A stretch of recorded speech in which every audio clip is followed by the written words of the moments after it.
So, good morning. I'm Jaakko Seikkula. I'm a scientist, and that's what I really think of myself. And I'm also saying this because I know that in our field the science is not popular, but it has been a very unfortunate part of developing the open dialogue. And of course I'm very happy to have this attempt that we have now, at least for the third time, to have a kind of multi-center research of our practices, because it is my conclusion of the experience that we cannot develop our practice without doing research.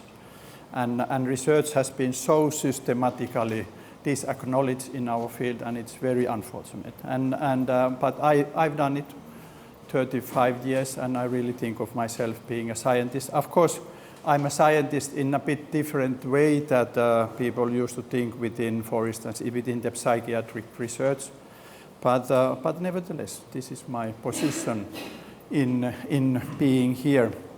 And I'm going to speak some ideas of how research and open dialogue has been intertwined to each other, and especially based in the experience that we got in Lapland in Finland. A little bit also other part, but mostly from that point of view. Open dialogue is the mostly scientifically researched psychiatric approach in the world that I know. It's a bit paradoxical idea, but I've actually tried to look if there are any other approaches that has been studied so much than open dialogue, and I have not found. And this is a very interesting point of view because we are heavily criticized by the mainstream idea. But what is mainstream psychiatry? Our field is, or research in psychiatry, our research is full of paradoxes. And I took in the beginning a slide of a group of people who really are the main of the mainstream psychiatric research. And what are they speaking about this, about the problems in clinical trials? Actually, they see in this citation that randomized clinical trials are not a reliable way of producing knowledge of our field because of the high dropout rates, short trial duration, selection bias in patient requirements. The dropout rates of even relatively pre-randomized clinical trial can be 70 to 80%. So the conclusions to our practice is pain of the mainstream research, but even the people in the mainstream, they know that this is not valid. And perhaps that's why it has become that big hysteria to try to refer to the treatment of excellence guidelines and everything. Taylor Tiihonen has become very known Finnish person who is very strongly doing a quite strange studies nowadays, and they are very, very popular. The research that I have been involved, you may call it as a naturalistic design. And this research is for developing the practice. And this is the big difference compared to the mainstream research, because that research is to look at the practice, and our research is the opposite. The aim of this research is to develop the practice, and of course it means that they make designs of the research in the way that we really could have knowledge through which we can make changes in our everyday clinical practice and make mistakes and take care of the mistakes and then go further with the new ideas. So it's a way to looking at what happens in the real world, in the clinical practice that we are doing, and it's possible. One of the very basic claims in mainstream research is that it's not possible. You have to reorganize the system to make research possible. And of course, there has to be done something. But it's really possible to look at what happened in the real world settings by applying the methods. This is not a laboratory design. Laboratory design is a term that was actually officially introduced when these randomized clinical trials ideas on the whole was introduced, so that we need to have a laboratory in which we can isolate the phenomenon in which we are looking for and to make conclusions about the causing effects of the change. This is not a laboratory, but the life as such. And the emphasis is strongly on the external validity. Actually, it's quite surprising again, because in the mainstream psychiatric research, some of the main researchers say that they don't have interest of external validity. External validity is the term to speak about if this really is something that matters also in the real world setting. We know that the clinical trials, they lose their efficacy 20% when they are put into practice in the real world. In our research in Tornio, for instance, we repeated 3 times the very same type of research of psychotic patients, and no that kind of things happened. There was no loss of efficacies because it was looking at what happens in the real life. So our information external have a very high external validity. It's designed according to the specific context and specific methods. And of course, what is very important, not to only use one method of research. It has been used, they're mixed methods, but applying all the different ways of looking at the idea. If we think about this, how our treatment recommendations are applied, and if we think that this is the research on the whole, this table, the treatment of excellence guidelines, they are taken from this kind of application of the research. It's a very thin. And in research, there is a huge amount of different methods to apply to look at the phenomenon that we want to look. And this is the idea in the naturalistic design. And it makes possible to look at this interactional therapies. We do not need to have manuals that we need to reorganize the system of care and then make a research. We really can do the follow-up. What happens in interactional therapies means that we base our clinical practice according to the needs of our clients.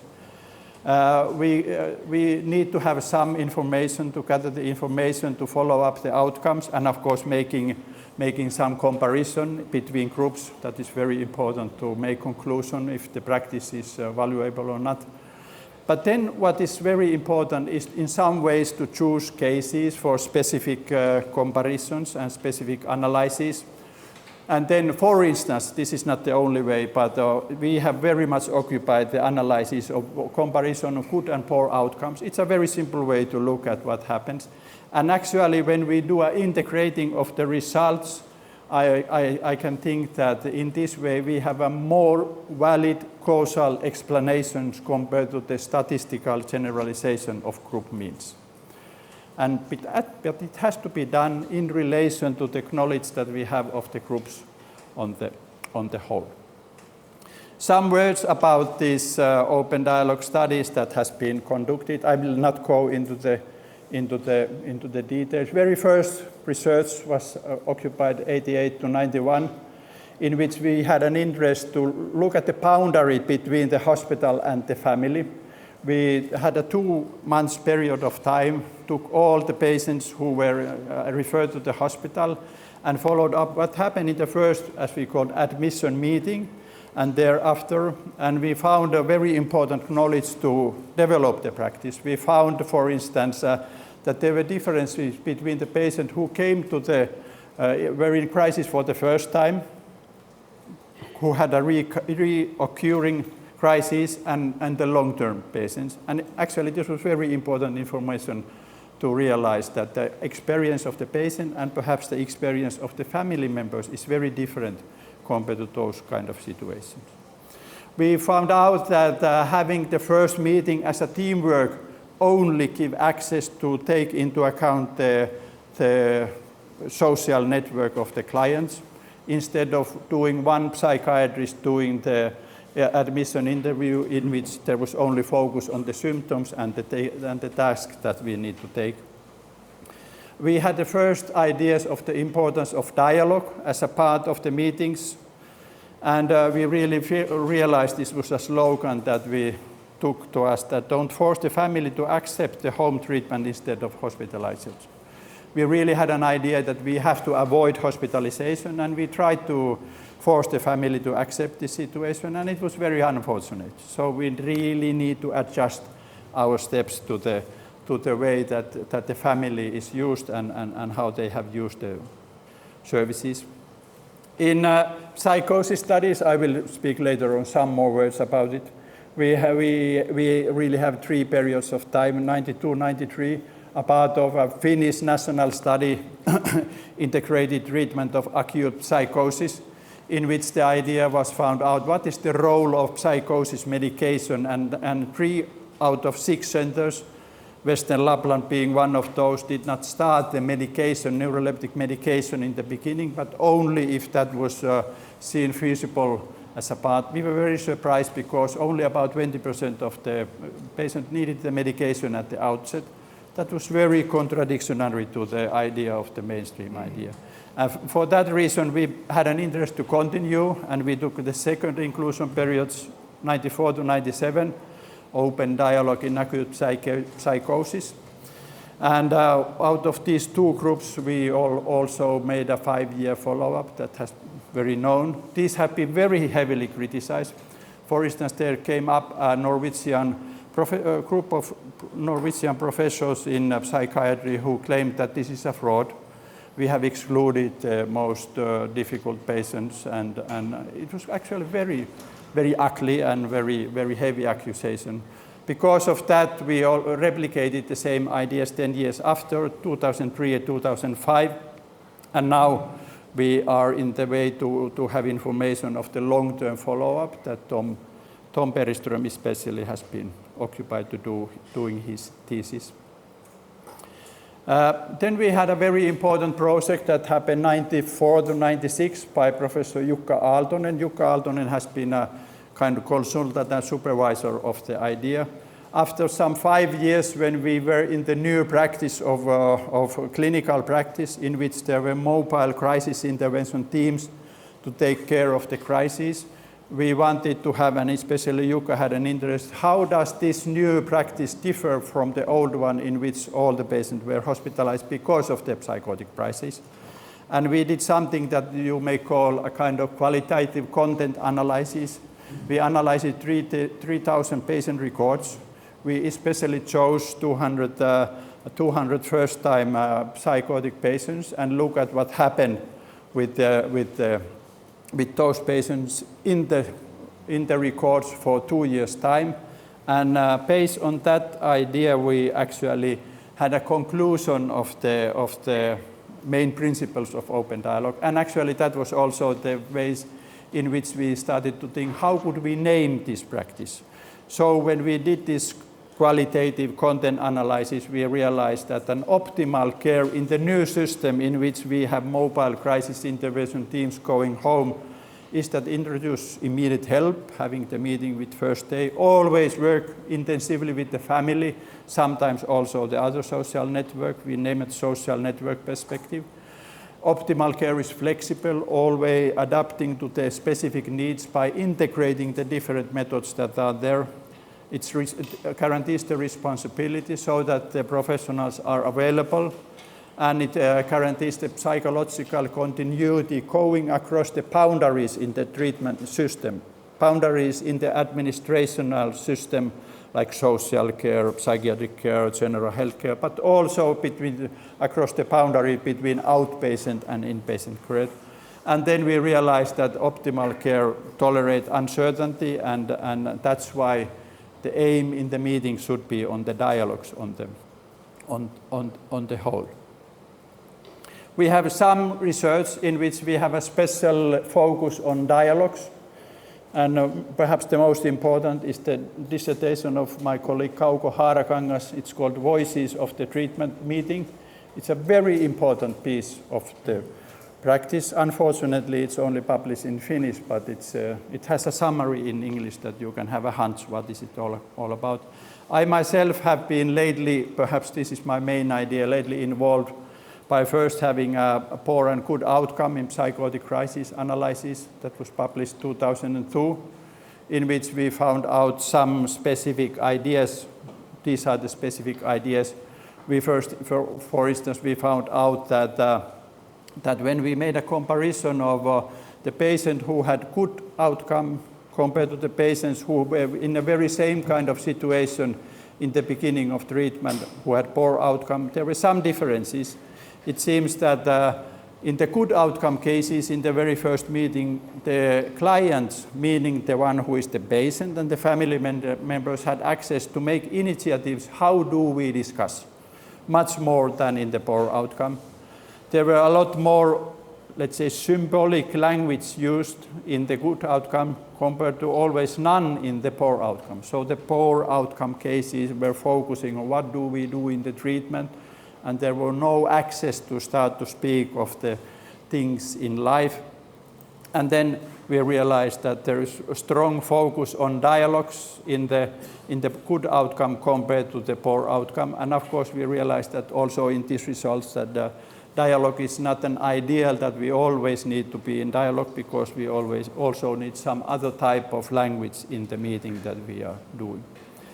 Then based on this idea, we developed a kind of method to look at the dialogues. And this is no longer an open dialogue research, because it's a method to look at any kind of dialogues that we are involved, and it actually has been used very much in different studies. Dialogical methods in investigation of happenings of change, that is the name of the idea. That is very it's a very simple, I will not go into the detail, but it's look at the topical episode in the session, and in each topical episode to look at how do we respond to each other, and what kind of process of language is created in those topical episodes, and doing some specific microanalysis of the selected episode.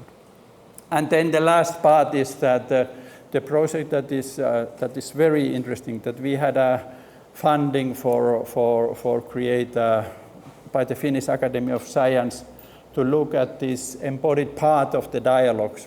How do we come together in our bodies in the dialogue? It was called relational mind, and how is that related with the spoken dialogue that we have at the moment? We do not have funding, or they do not have funding, but it's still going on with specific idea. In the very end, only I will, there is a lot of, I don't have time, but actually there is a lot of very interesting knowledge about in the studies of, we have 2-year follow-up studies of the schizophrenia diagnosed patients, and comparison to other services. You may call this a quasi-experimental design. And we really can see that there is a very interesting differences, like here, compared how much there is a hospitalization, how much there are family involvement in open dialogue compared to the comparison group, and so on. And how much the people are coming back, how much there are relapses, how much there are differences in the employment status and residual psychotic symptoms, and so on. But only in the end to show this, I don't know, perhaps this is known, but to refer, because this is so important and interesting knowledge about this long-term outcome. As I said, we had these 3 inclusion periods, 92 to 93, it should be 94 to 97, and 2003 and 2005. And we found out quite good outcome in employment and job seeking. As you see, here is no 20% loss of the efficacies as it happens in the clinical trials, laboratory kind. And now, in the paper that Tom was the first author, there was a comparison of those patients who came into the treatment in Lapland in 108. The number is actually quite interesting, because Western Lapland is a very small province, and incidence of psychosis is very low in all districts. So that publish a paper in psychiatric journal is not possible, because, for instance, British Psychiatric Journal has a idea that they do not publish research if the N is not 100. So only in this ways, when we combined all these 3 inclusion periods, we got more than 100 patients, and they were compared to all the rest of Finland, 1,763. and some difference is mortality of by illnesses or some reasons. There is a difference, but this difference is no longer there if there is a control of the age. That's actually interesting because as a part of the open dialogue, it has happened that people come into the treatment earlier than before. But there are differences in the number of hospitalization, how much people are in hospital, more than 1 month. Ongoing contact still is about 49 or 50%. On neuroleptic medication still are 80% compared to 36%. And of course, this is the most dramatic difference. So that living on a disability in the treatment as usual is 60% compared to the 33%. This is very interesting. This is not a follow-up studies because there is no control of the treatment in the last 17 years. But still, what happened about 20 years ago in the treatment of your crisis, it affects your life at the way. Even if people in the crisis meet with ordinary psychiatrists because they have moved to other parts of Finland and so on and so on. One of the conclusions are about why are these results that good. There's immediate response, there is social network, there is focus on dialogues that I see very important part of it. And by so doing, we can decline the role of medication and the harmful effect of medication. Again, this is also important. Open dialogue is not non-medication idea, but by applying open dialogue, we really can reduce the role of medication and apply some other bit. Very last point. So that my point is here that open dialogue really is developed as an intertwined process of research. It is naturalistic. It's always an idea to follow what happened in the everyday clinical practice and use the knowledge, for instance, the poor outcomes. What did we do wrong? What can we do better in the next time? And this increase the external validity. For instance, the medication group is non-medication from the outset and not withdrawing as it usually happens in the placebo trials. There is selective use of medication, which is the clinical practice. I don't know any clinical practice that the doctor randomly select which patient they would use, which recommend medication or not. And when we replicate, we do not have the loss of efficacies as we do in the clinical trials. Reliability may be lower. We cannot do explanations, but we can do descriptions by this kind of research.